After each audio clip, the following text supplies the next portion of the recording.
I don't know what's happening. It is. I don't know what's going Brat on. Summer? No. Like, What's Dylan going doesn't on? know Brat Summer? What is going on? What's happening? You don't know Brat Summer? Live on Saturday Etalk. Night Fall. What is happening? First of all, congratulations. I mean, this is a firecracker of a movie. I loved it. I can't wait for more people to see it. Before we get into that, I want to talk about Saturday Night Live. I feel like most people have a cast. Who is your Saturday Night Live generation? I'll tell you, for me, since I'm from Toronto, of course I'm going to say Mike Myers. Lamorne, we'll start with you. In a year, Will Ferrell and, Yeah. you know, Kristen Wiig was on, you know, Tina Fey. That's like, I mean, all of them are iconic, obviously. Yes. I'm a huge Eddie Murphy fan and Garrett Morris fan, obviously, but something about Will Ferrell on that show, which was, I mean, he was all time. And Kristen Wiig is at the top of my comedic list, so. Got it. You know, yeah. Great. Who's next? I'll go next. I was a big fan of Will Ferrell, Sherry O'Terry, Yeah. Molly Shannon, Anna Gasteyer. That's sort of when I was introduced to Saturday Night Live, and I think like as the show goes on and generations change, I feel like people get attached to their thing. You know, Yeah. it's like this show is a demonstration of your age. I think it is. Dylan? I guess I'll throw it to like Chris Farley years. I mean, I loved those. I guess that was like my Yeah. first cast of witness, like as like a very little kid. Like I loved Chris Farley in those years. So who else was on it? Sandler? Was Sandler on those, some of those? Was he still there? Yeah. Let's just go there. Okay. I clearly did my homework. Chris Farley that's all you need. Just him. Yeah, that's all you need. I would say probably like what we were saying about when you're growing up, whatever. So I feel like The Lonely Island, Kristen Yeah. Wiig, Maya Rudolph, Tina and Amy, all that crew. Who's your cast? It's like choose your Spice Girl. I love Also, who's your Spice Girl?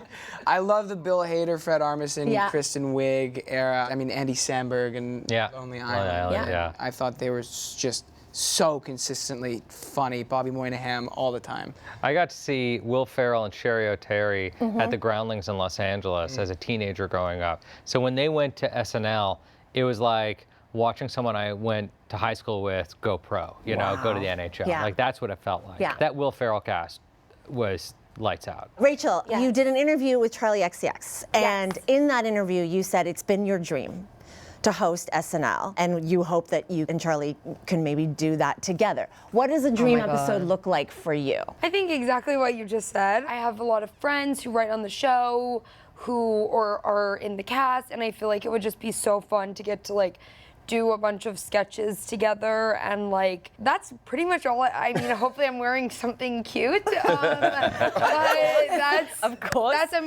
That's kind of all the pieces. I mean, it's me, Charlie, and any of my friends on the show. And good wigs. And good wigs. And fabulous wigs. That's kind of I'm like. That's kind of. And people laugh and they love it. Yeah. Well, speaking of Charlie, she has declared like Brat Summer's over, so I want to know Saturday Night Fall. What does that look like? Whoa. Staying up late. We need to find a catchier way of saying it. Saturday Night Fall. Saturday Night Fall? I want to It's not as like, sketchy. it's just, yeah, it's We'll not work on it. catchy. We're working on work it. on It's it. better than name. Christian Girl what Autumn. else for Saturday Kristen night? Girl.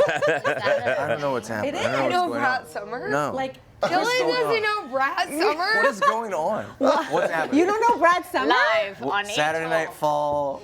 What is happening? It's like it was Brat Summer. Do you know Hot I feel Girl like an Summer? alien. Please say you know Hot I know. Girl I've heard of Summer. Hot Girl like- Summer. so it's Yeah. like the spirit of the season. Yeah. It's like, so Am I now. crazy? Papa Dylan. You don't know Brat Summer. Okay. I've heard of over Brat there knows. Summer. This is Yeah. all the publicists, everybody knows Brat Summer. I feel except like- for Dylan, but it's okay. Their job. This is why I we wonder if love we should just toss out Dylan. the rest of the interview and educate him on Brat Yeah. Summer. Anyway, We don't have okay. Jason, for you, in Telluride, it was Bill Murray who introduced the film. By the way, unexpected, not planned.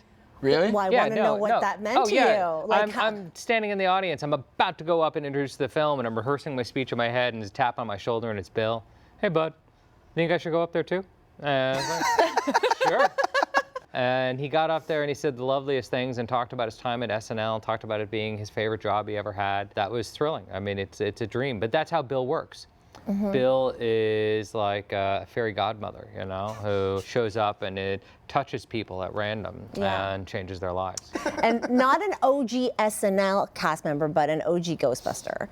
And then there's Dan Aykroyd, played by Dylan in the film, who we just talked to. I said to him, as a Canadian, I was very impressed with his speech pattern, the rhythm, right? Like the choppy.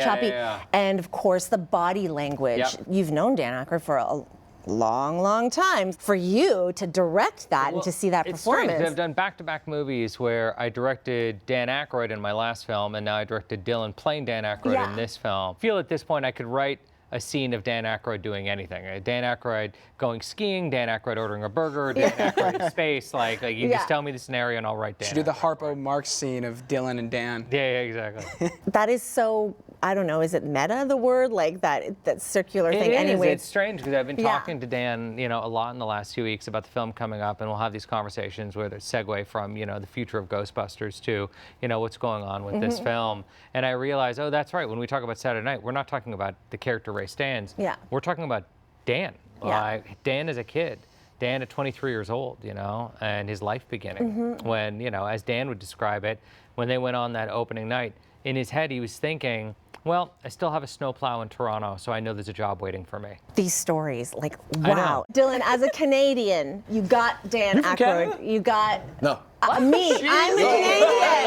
Me. Oh, it's a long day. Oh, I was like, as a New Jerseyan.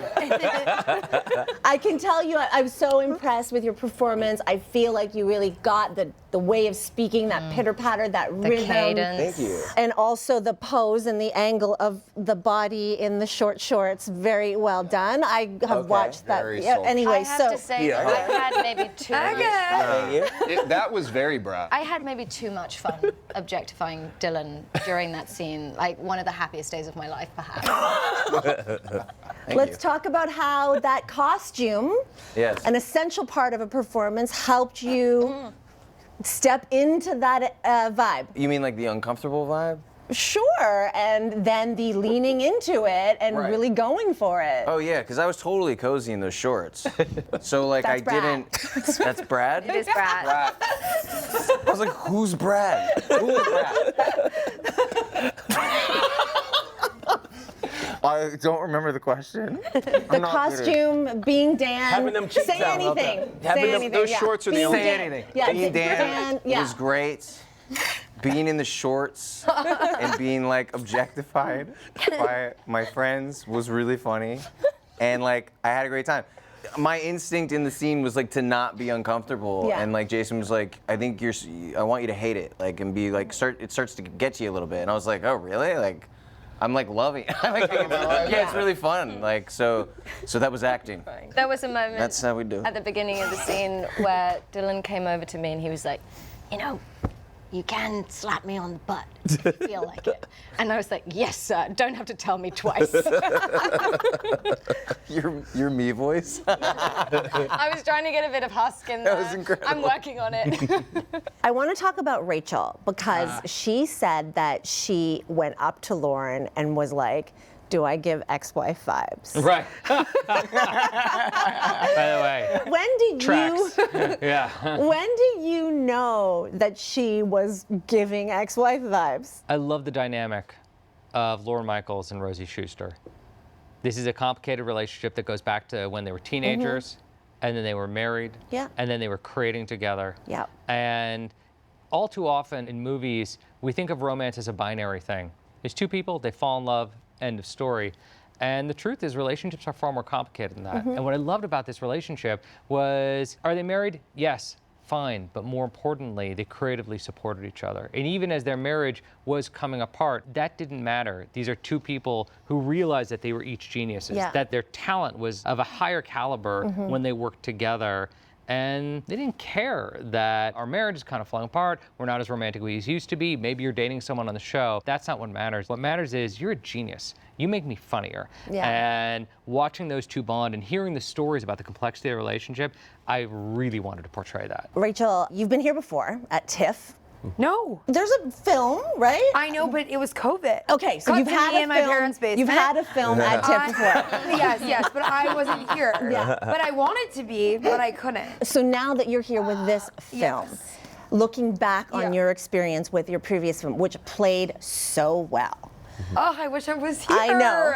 Tell me about your feelings then to It's- revisit. I think like starting my career in COVID and then there being the strikes, like there's nothing I appreciate more than seeing a movie with a live audience, specifically a film festival audience.